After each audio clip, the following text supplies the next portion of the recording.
Hello everyone, welcome to a tour of the camera body of the Olympus OMD EM-5. As you can see here, I have a bunch of micro four thirds lenses to test and compare against each other on the OMD. There's the 20mm 1.7, 14-150, 12-50, and the Leica Panasonic 25mm. So that will be in a future video, so please subscribe and stay tuned. So here it is, the highly anticipated Olympus OMD EM-5.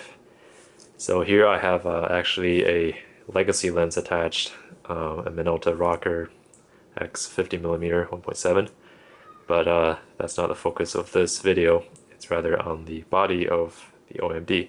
So we'll start from the front. Here we have the OMD logo. It's actually engraved, so that's a nice touch. There's a fake leather-ish kind of grip here. On the right side you have the lens release and the AF illuminator, which is red, I believe. And here's the Olympus logo. So on this side we have the ports for USB, AV out, and HDMI.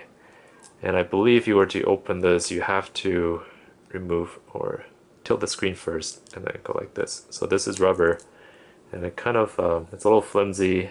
It's attached at the bottom, and here are the two ports. So I guess it would have been better if it were door, but this will do. I assume it's weather resistant like the rest of the camera. On the top we have the hot shoe, and also under this flap, which is there to make it splash proof, is the accessory port. So actually there's a clip-on flash included in the box, and to attach it, it will slide into the hot shoe, and this goes into the accessory port. And whenever it's on the camera, if you go like this, flash will be automatically turned on. So let me just attach it so you can see how it looks like. So it just slides right in. There's no locking mechanism that I know of, so it just comes right off if you bump it. This is what it looks like, and this is with the flash turned on. So it's relatively high above the lens to here's the screen, and first to tilt it you have to tilt it down up to this point and then go like this, and it goes to about 90 degrees almost. So I would have preferred it if it were like the Sony NEX, where you can go to this angle directly instead of going that way and then going the other way. So let me show that again. So you first have to open it like this and then like that. So it's very sturdy. The build is very nice, but it takes a while to get it open to this position. The other thing is, through shooting I realize sometimes when I do this, for example when you do waist level shooting, your finger will activate the EVF trigger and this will just go blank, so that's very annoying. Of course you can turn the trigger off in the menu option. So here's the screen, and let's see, moving on, we have the playback button and the function 1 button, which can be reassigned to a variety of customized functions. Here's the menu button, the info button to switch between various display modes, 4 direction pad, OK button, and delete button. And here's the power on off switch. I would have preferred if this were here so I can turn the camera on and off while I'm shooting, but I suppose they ran out of space here, so that's why they put it over here. And here is a nice rubber grip. This helps a lot actually when you're traveling with a camera, because you can just let it dangle like this and you don't feel like the camera will slip. Alright, so moving on to the top, we have the mode dial. You have the PASM, the movie mode, scene mode, art mode, which is a bunch of art filters, and then the auto mode. This is one of the stereo mics right here, and here's the other one. I suppose they're also somewhat waterproof. Here is the main dial. It's made out of metal. Here's the secondary dial. It's surrounding the shutter button, so it's it actually has a very hard half stop, so you can feel it. It's not a squeegee shutter button like pro cameras. So no labels here because you can reassign them to a lot of different functions. Here is the second function button, also very customizable. Here's the record button, which again, customizable. So this is the back and the top.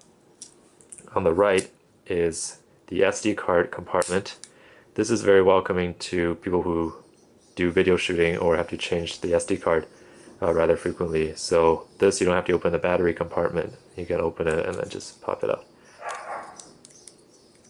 So speaking of the battery compartment, it's on the bottom. It's got this retro style latch thing here. So once you do that, once you open it, it just comes loose like this. And this part, I'm pretty sure it's plastic, so it feels kind of flimsy. You can leave it open like this. And here's the battery. So it's I think 1220 milliamp hour battery. It lasts about 400 to 500 shots. I've taken about 400 with this camera so far. It hasn't run out of battery yet. And also on the bottom is the hand grip connection port. So this is used to transmit data and control from the hand grip you can purchase in addition to this camera. Here's a tripod mount, slightly off axis. And that's it. So in terms of material, all the silver parts you see besides the battery door, I believe, is magnesium alloy. So it feels very, very solid. It's a little bit hefty. It has this nice weight to it. And this part, the black part, is fake leather. These parts are plastic. So the back, this is plastic, not a magnesium alloy. But overall, the build quality is very high. The only thing I can complain about is the shut lines between the metal parts sometimes is not uniform, not as high quality as, say, on some of the Nikon cameras or Sony cameras for that matter. So over here you can see a little bit of a gap.